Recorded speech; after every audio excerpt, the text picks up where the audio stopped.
ஏன் என் லைஃப் இவ்வளோ சோகமா இருக்கு? ஏன் என்னால் எதுவுமே முடியல? என்னடா வாழ்க்கை இது? சரி,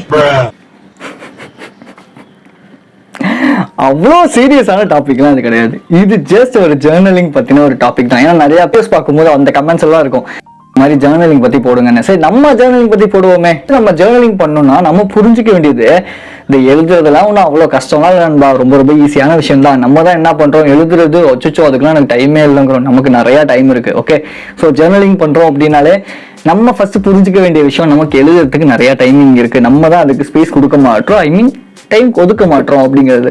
ஸோ ஜேர்னலிங் பற்றி பார்க்கறதுக்கு முன்னாடி நான் மிஸ்டர் கேஜே. ஜேர்னலிங் நம்ம எழுத போறதுக்கு முன்னாடி ஜேர்னலிங்னா என்னன்னு நமக்கு தெரிஞ்சுக்கணும்ல. ஒரு விஷயம் தெரியாம நம்ம என்னன்னு சொல்லி பண்ணக்கூடாதுல்ல. ஸோ அதனால ஜேர்னலிங் அப்படின்னா என்னன்னா, கிட்டத்தட்ட நம்ம டைரி எழுதுறாங்கன்னு சொல்லி 90s கிட்ஸ் சொல்லுவாங்க இல்லையா. நானும் 90s தான் பிறந்தேன், தெரியல நான் 90s கிட்ட கேட்கிறான்னு. சரி, ஓகே, கண்டென்ட்டுக்கு வருவோம். ஸோ இந்த மாதிரி டைரி எழுதுறாங்கன்னு சொல்லுவாங்க இல்லையா. ஸோ அந்த மாதிரி தான் ஜேர்னலிங். நமக்கு டே டு டே லைஃப்ல நமக்கு பிடிச்ச சம்பவங்கள், இல்லை நம்மள ரொம்ப பாதித்த சம்பவங்கள், இல்லை நமக்கு வந்து சின்ன வயசுல இருந்து இருக்க ஃபியர், பயம், தாட்ஸு, நெகட்டிவ் தாட்ஸு, இது எல்லாத்தையுமே நம்ம எழுதலாம். இதெல்லாம் எதுக்காக எழுதுறோம் அப்படின்னா, இப்போ வச்சுக்கிட்டே இருக்க என்ன ஆகும்னா அந்த விஷயங்கள்லாம் பெருசாயிட்டே தான் போகும். இதுவே நம்ம எழுதும் போது அது ஒரு நோட்டோடையோ இல்லை பேப்பரோடையோ அப்படியே போயிடும். அப்படி இல்லைன்னா அதை நம்ம சால்வ் பண்றதுக்கான ஏதாவது ஒரு சொல்யூஷன் நமக்கு வந்து கிடைக்கும். ஸோ இதுக்காக தான் இந்த ஜேர்னலிங் அப்படிங்கிறது இருக்குது. தென் நம்ம டே டு டே ப்ராசஸ்ல நம்ம எந்த அளவுக்கு ப்ராக்ரஸ் ஆகிட்டு இருக்கோம் அப்படின்னு பார்க்கறதுக்காகவும் இந்த ஜேர்னலிங் வந்து எழுதலாம்.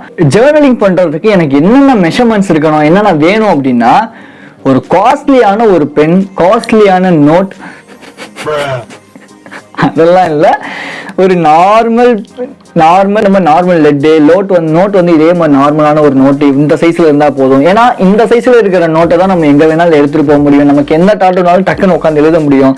இந்த மாதிரி பெரிய சைஸ் நோட்லாம் வந்து எடுத்துட்டு போக முடியாது, அங்க வச்சு எழுதவும் முடியாது. ஸோ இதெல்லாம் ரொம்ப ஹேண்டியா இருக்கும். ஸோ அதனால நம்ம ஜேர்னலிங் அப்படின்னா நமக்கு தேவை மெஷர்மெண்ட்ஸ் என்னென்னா, ஒன்று நோட்டு, இன்னொன்று லெட். இந்த ரெண்டு விஷயங்கள் இருந்தாலே போதும். ஜேர்னலிங் ஃப்ரெண்டை நம்மளே வந்து இன்வைட் பண்ணிக்கலாம்.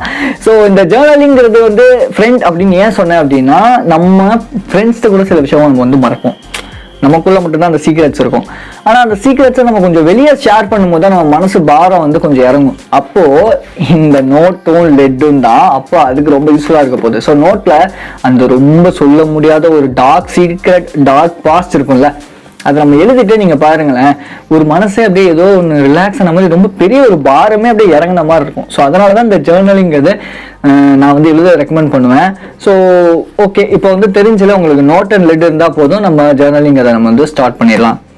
இந்த டவுட் வந்து எல்லாருக்குமே மேக்ஸிமம் ஆஃப் த டைம் இருக்கும். என்ன டவுட் அப்படின்னா, எப்படி எழுதுறது? ஒரு சென்டென்ஸ் எழுதணுமா, 4 சென்டென்ஸ் எழுதணுமா, ஒரு பேராகிராஃப் மாதிரி எழுதணுமா, எப்படி தான் எழுதணும்? எப்படி வேணா எழுதலாம் நண்பா. உங்களுக்கு எவ்வளோக்கு எவ்வளோ நீங்கள் சிம்பிளிஃபைடாக வச்சுக்க முடியுமோ அவ்வளோக்கு எவ்வளோ சிம்பிளிஃபைடாக கூட எழுதலாம். லைக் வந்து இப்போ எனக்கு ஒரு பயம் இருக்குன்னா, எனக்கு பயங்கர தாட் இருக்கு, அவ்வளோதான், சிம்பிள், முடிஞ்சு போச்சு. இன்னைக்கு என் லைஃப்ல எப்படி என்ன நடந்துச்சு, ஒரு சம்பவம், ஏதோ ஒரு ஹாப்பியான ஒரு சம்பவம் நடந்துச்சு. லைக் நான் வந்து எனக்கு வந்து ஒரு மேரேஜ் ஆக போகுது அப்படின்னு வச்சுக்காங்களேன், சும்மா சொல்றேன், உண்மையாலாம் இல்லை. ஸோ எனக்கு வந்து மேரேஜ் இன்னைக்கு நடந்துச்சு, எனக்கு அது சந்தோஷமா இருக்கு, இவ்வளோதான். இதுதான் ஜேர்னலிங், சரியா? அதே மாதிரி இப்போ என்னோட லைஃப்ல நான் வந்து ப்ராக்ரஸ் ஆகிட்டு இருக்கேன். நான் வந்து வேற ஒரு விஷயம், நான் வந்து ஒரு பிஸ்னஸ் ஸ்டார்ட் பண்ணிட்டு இருக்கேன். அது இன்னும் நான் ப்ராக்ரஸ்ல இருக்கேன், அதை கூட நம்ம எழுதலாம். ஓகே, இன்னைக்கு பிஸ்னஸ்ல நான் வந்து இத்தனை விஷயம், நான் இவ்வளோ இன்வெஸ்ட் பண்ணியிருக்கேன், இன்னைக்கு என்னோட லாபம் இவ்வளோ வந்திருக்கு, இத்தனை மெட்டீரியல்ஸ் வந்து போயிருக்கு. ஸோ இது எல்லாமே ஜேர்னலிங்ல தான் அடங்கும். ஓகேவா? இப்போ கிளியரா புரிஞ்சிருக்கும்னு நினைக்கிறேன். ஒருவேளை உங்களுக்கு கிளியரா தெரியல அப்படின்னா எனக்கு கமெண்ட் பண்ணுங்க, நான் உங்களுக்கு இன்னும் டீட்டெயிலா எக்ஸ்பிளைன் பண்றேன். ஓகே, எல்லாருக்கும் இருக்கும், என்ன டைம்ல எழுதலாம்? காலையில எழுதலாமா, மதியானம் எழுதலாமா, நைட் எழுதலாமா அப்படின்னு. எப்போ வேணா எழுதலாம். என்னென்ன தாட்ஸ் தோணுதோ எல்லாத்தையும் எழுதுவீங்க. நான் பாருங்களேன், இந்த நோட்ல ஃபுல்லா என்னோட தாட்ஸ், எனக்கு என்னென்னலாம் தோணுதோ, ஆக்சுவலி இது வந்து ஷார்ட்ஸுக்கான நோட்டு தான். நான் என்னென்னலாம் எனக்கு அடிக்கடி தோணும், அதை உட்காந்து என்ன பண்ணுவேன்னா ஃபுல்லா நான் வந்து எழுதிக்கிட்டே இருப்பேன். ஸோ அதே மாதிரி தான் அந்த பெரிய நோட்லையும் ஒரு பீரியட்ல வந்து பார்த்தீங்கன்னா எழுதுறதுக்கு சுத்தமாக பிடிக்காது. ஆனா இப்போ எனக்கு எழுத வந்து அவ்வளோ பிடிச்சிருக்கு. எனக்கு ஏதோ ஒரு மனசு ஒரு மாதிரி இருக்கு அப்படின்னா டக்கு நோட் எடுப்பேன், அந்த கண்டென்ட் அப்படியே எழுதுவேன், அதை அப்படியே கண்டென்ட்டா மேக்ஸிமம் ஆஃப் த டைம் மாற்ற பார்ப்பேன். ஸோ இந்த மாதிரி தில்லுமுல் வேலைகள் தான் நிறையா பண்ணுவேன் கண்டென்ட்ல. ஸோ இதெல்லாம் எதுக்காக சொல்றேன் அப்படின்னா, அந்த எழுதுறதுங்கிறத நீங்க எப்போ பார்த்தாலும் சோம்பேறித்தனப்பட்டுட்டு காலையில எந்திரிச்சோன்னே எழுதுறதா இருந்தாலும் சரி, நைட் எழுதுறதா இருந்தாலும் சரி, அது வந்து ஒரு ரிலாக்ஸ் கொடுக்கக்கூடிய ஒரு விஷயமா பார்க்கணுமே தவிர, அதை வந்து ஒரு ஸ்கூல் ஹோம்ஒர்க் கொடுக்குற மாதிரி பார்க்கறதுனாலதான் மேக்ஸிமம் தெரியும் உங்களுக்கு லா ஆஃப் அட்ராக்ஷனுமே வந்து கரெக்டா புரியாம இருக்கிறதுக்கும் வேலை செய்யாம இருக்கிறதுக்கும் காரணம். நான் அதை ஆல்ரெடி ஒரு வீடியோல போட்டிருக்கேன். ஸோ இதை சொல்றேன் நான், நம்ம ஒரு ரிலாக்ஸேஷனுக்காக தான் இந்த எழுதுறது, இந்த ஒரு புக்ஸ் படிக்கிறது இதெல்லாம் பார்க்கணுமே தவிர ஒரு கடமையா பாயிண்ட்டை பிடிச்சிட்டேன், கடமையா நம்ம வந்து அந்த விஷயத்த பண்ணக்கூடாது. சரியா? ஸோ அதனால என்ன டைம் நீங்கள் என்ன டைம்லாம் ஃப்ரீயாக இருக்கீங்களோ, என்ன டைம்லாம் உங்களுக்கு ஏதாவது தாட்ஸ் வருது, பயமாக இருக்குது, நெகட்டிவாக இருக்குது, இவ்வளோ தாட்ஸ் இருக்குது, இந்த மாதிரி குப்பை மாதிரி எனக்கு தாட்ஸ் வருது, இல்லை சூப்பரான தாட்ஸ் வருது, எனக்கு பிஸ்னஸ் ஐடியாஸ் நிறையா வருது, எல்லாத்தையும் உட்காந்து எழுதுங்க. என்னைக்காவது ஒரு நாள் அதை திரும்பி எடுத்து பார்க்கும்போது ஓகே நம்ம ஸ்டார்ட் பண்ணலாம்னு ஒரு ஐடியா கிடைக்கும். இல்லைனா அந்த ப்ராப்ளமை சால்வ் பண்ணுறதுக்கான ஒரு சொல்யூஷனாச்சும் நமக்கு கிடைக்கும்.